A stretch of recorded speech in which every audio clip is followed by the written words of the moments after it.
Hi, everybody. This is Steve Cameron, and I have Phil Singer on the line. How you doing today, Phil? Doing okay. How are you, Steve? I'm well, but can you please tell everybody listening what the situation is with Vince? Yeah, Vince Salandria died a few days ago. Today is Friday, August 28th, 2020. He died a few days ago. I believe he was 92. And Vince was a Philadelphia lawyer that was one of the very first guys to get into the researching of the John F. Kennedy assassination, him and his brother-in-law, Harold Feldman. And they pretty much predicted before Oswald was killed by Ruby that Oswald would probably be silenced and not live to have a trial. And sure enough, that happened, of course, as we all know, on Sunday, November 24th, 1963. Salandria and his brother-in-law, Harold Feldman, before the Warren Report ever came out in September of 64, went to Dallas from the Philadelphia area and were interviewing witnesses and Oswald's mother, Marguerite. And, Vince was an extremely important first-generation researcher, along with the other names that might be more famous, like Mark Lane and Harold Weisberg and others. On the weekend of the assassination, I discussed this with my then brother-in-law, Harold Feldman, who wrote on this matter and since has died. And we talked about Oswald, the alleged assassin. And we said that one had to maintain an open mind on the issue of whether or not he was the assassin and whether or not there was a conspiracy. But that open mind would have to close if during the course of the weekend Oswald was killed. When Oswald was killed, both of us decided that this was a matter which could not be entrusted to the government, that the investigation of it would have to be undertaken by private individuals. And perhaps we would, on this matter, have to do work ourselves. Salandria was getting articles written and published, in the mid-'60s. And the key that always impressed me is initially he, like many of us, got caught up on what happened on Elm Street, meaning how many shots, trajectories, wounds. And I think he realized by the end of the decade of the 60s that we're wasting our time on who was the shooter, what rifle, what ammunition, what was the sequence, what was the spacing of the shots, which shots hit, which ones missed. He came to realize more or less that that's obvious, that there was a conspiracy, that there was multiple shooters from more than one direction. They all weren't one shooter from behind. And he more or less said, we're spinning our wheels and they want us to do that, get caught up. The people behind this, the conspirators behind the killing of Kennedy, were probably smiling and laughing that so many researchers were trying, even to this day, 2020, are trying to figure out, okay, this person, and you read the books, there's names that come out behind the picket fence, and this person on the 6th floor of the book depository southeast window, and this person in the southwest window, and the Dale Tex building, and the county records, and maybe even, a sewer at street level. There's people that theorize that. I have a quote here in front of me from Salandria. He's talking about his book called False Mystery, published in 1999.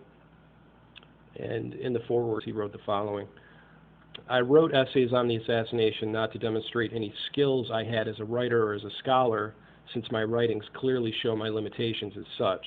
Rather, I wrote these pieces to explain how easy it was to come to the truth of how and why our national security state killed President Kennedy in order to perpetuate the Cold War. So it sounds like he had gotten past that minutia that you were just talking about. Early on, he, like everybody else, would read the newspaper accounts in 63 and 64, cut out articles from magazines, finally read the Warren Report in September 64. A couple months later, the 26 Arms were released, and he got caught up, like a lot of us, in the details of what happened on Elm Street, and he would write articles that would be published in magazines, and Harold Feldman did too, his brother-in-law, about the grassy witnesses and how many people thought at least one shot was fired from behind the picket fence area.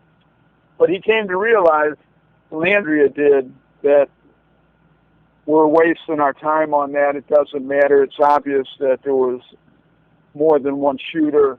It's obvious there was a conspiracy and a big cover-up. And then he started to focus on not who the employees were, but who the employer was. Yes. It's not just who pulled the trigger, but who was behind that, who was paying the person to pull the trigger of the rifle in Dealey Plaza. Okay, who were they working for? Who put it together? Who organized it? Who had the ability to cover up, and why? Why was this done? Why was Kennedy killed? What was the reason to get him out of office and to get Lyndon Johnson in? And he came to believe it was our own government. He had collaborated with several authors. I have some information about Vince in front of me right now, and one of you, somebody that you know pretty well, and you actually sent me his book, and I thank you for it, called Praise from a Future Generation by John Kelin. And can you tell me a little bit about Vince's work with John in his book? Well, yeah. John Kelin, I think he's from Colorado, and he became interested in the Kennedy case, and at some point, I don't know how many years ago it was, 20 years ago, he developed a relationship with Salandria, who may have been in his 70s then. And I think Salandria realized, at some point, hey, I'm going to die. What do I do with all my papers? And of course, when Salandria was working on this case, it wasn't emails in the 60s, of course. It was handwritten or typed letters, phone calls. Occasionally people would get together and meet. And there was this network of first-generation researchers that included Salandria and Mark Lane, people like Harold Weisberg and Sylvia Marr, and others, Ray Marcus. Some of these people are still alive, and they would network with each other. And Salandria, I guess, my understanding is realized, what am I going to do with all this stuff? And he passed it on to John Kelin.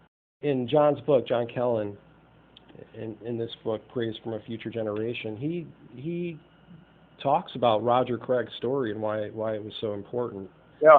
I just put this together. I didn't even really realize it. I knew that William Whaley, the cab driver that reportedly picked up Oswald near the school book depository and drove him near his rooming house, that I knew that William Whaley was, through my research for my book, The Deputy Interviews, I found information that he could not really identify Oswald out of a lineup, but I did not know that he died of a very mysterious death himself, as did Roger Craig and many others, Lee Bowers, people that were closely connected to the case, Dorothy Kilgallen. Sylvia Marr, she wrote Vince a letter. This was just about 7 months after William Whaley had been killed in a head-on collision. And this just makes so much sense to me now, because Roger Craig, as many people are aware that are listening, maybe there's people out there that don't know this story, but Roger Craig identified Lee Harvey Oswald running from the school book depository and get picked up by somebody that was driving a Nash Rambler station wagon, and then he drove away and they headed towards Oak Cliff. Roger Craig's story, I don't believe his story is discredited at all, but people try to discredit his story by saying William Whaley, picked him up in a cab and he's the one that drove him to the rooming house. A Dallas Sheriff's Officer, Roger Craig, said Oswald was definitely the man he saw run from the Texas Book Depository building right after the assassination. He said that Oswald whistled at a man in a station wagon. The man stopped and the two drove away. Yeah, I just found out this information just as we were doing this interview. John Kelin quotes from Vince's files. This is a letter from Sylvia Marr. Dear Vince, and this is shortly after Lee Bowers died on August 9th, 1966. She says, Dear Vince, I called you last night, but I guess you didn't receive the message to call me. I just wanted to tell you the blood-chilling news I had received that Lee Bowers Jr. had been killed in an auto accident on August 9th. First Whaley, now Bowers. And she signs it hastily, Sylvia. So Vince was collaborating with people that were closely connected to the case. I wonder if he ever had a chance to interview William Whaley about what he knew. Many people do question and doubt his story, especially with Roger Craig's information. This is fascinating to me. As we all know, the possibility exists that there was more than one Oswald running around before, during, and after the assassination, a look-alike. And it's so complicated, some of these stories where it appears that Oswald's in two places at the same time, when he couldn't have been, obviously, here, when he was there. So that's one of the theories, is that, the real Oswald got into the station wagon, and an Oswald lookalike got into a cab. Yes. Gets very confusing, and it's hard to know what the truth is. But this book, Praise from a Future Generation, is a wonderful, wonderful book that John Kelin wrote. If anybody out there doesn't have it, they should really get it. It's very well written from what I'm thumbing through it right now. It details this, it's a weird title, Praise from a Future Generation, but it's about these first-generation critics of men and women and housewives that, called each other, wrote each other, got together on occasion to work together. Some were competitors in ways. People like, as I said, Harold Weisberg and Mark Lane and Sylvia Marr and Ray Marcus, David Lifton, and it's all in here, these different people. There's a wonderful person in here that very few people, I think, know about. Is a lady named Shirley Martin.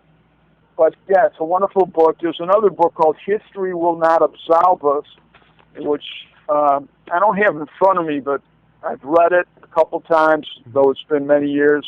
Martin Schotz, I think? Yeah. It's like a collection of a lot of these articles and writings that Vince Salandria did. So Salandria, I never met him face-to-face, but we were kind of friends. I would talk to him on the phone. I would send him stuff, articles or books. He would talk to me, occasionally send me something. And I remember he and I were on the phone like 20 years ago, or whatever it is now. And he was saying, there's going to be a new book coming out. You're going to need to get it, Phil. And I said, really? And he said, yeah. He says, it's going to be by a guy named James Douglas, called The Unspeakable. Oh, yeah. And this might have been 2 or 3 or 4 years before it ever came out. He said, this is going to be a real good book. Write it down, and we'll stay in touch. And sure enough, the book, JFK the Unspeakable, Why He Died and Why It Mattered, by Excellent. James Douglas of Alabama, did come out and was one of the best, if not, the best book on the case, connecting the dots and talking about, what happened and why Kennedy was killed. And I think Salandria, was a big fan, so to speak, of that book, because I think it paralleled a lot of his thoughts, that this wasn't just a lone nut type of killing. Yeah. It was way bigger than that. Well, So Salandria, is the guy that if people listen to this, they should probably do a little homework and acquire John Kelin's book, or History Will Not Absolve Us. The Kelin book, again, is praise from a future generation, or just do some work on a computer. Google Vince Salandria, S as in Sam, Alandria. And, he was a real important guy from the beginning. And he was a humble guy.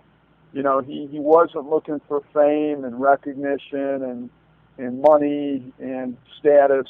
He just felt his duty, from what I could tell as an American citizen, that, our president's been killed, and we need to know what happened. We need to know the truth. And he knew we weren't being told the truth.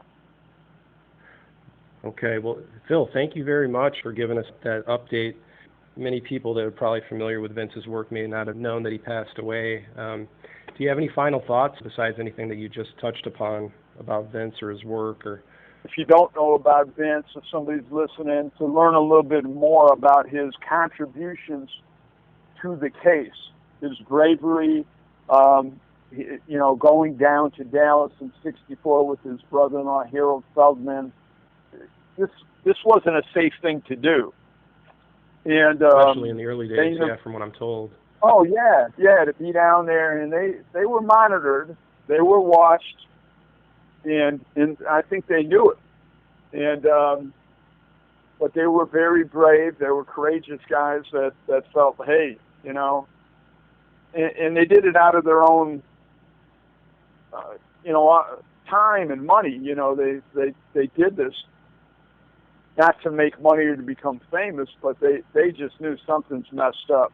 And they realized it, I think, mostly when Oswald was killed by Ruby on November 24th, '63. But there was other pieces about the shooting that they realized, like people who thought the shots came from the grassy knoll or saw a puff of smoke there. And they realized from the beginning that it sounds like this is more than just one person. And at first the rifle was a Mauser, and then it became a Mannlicher Carcano, and they saw some of these issues early on and realized, are these just mistakes where people were misquoted, or is there like something going on here? Mm-hmm.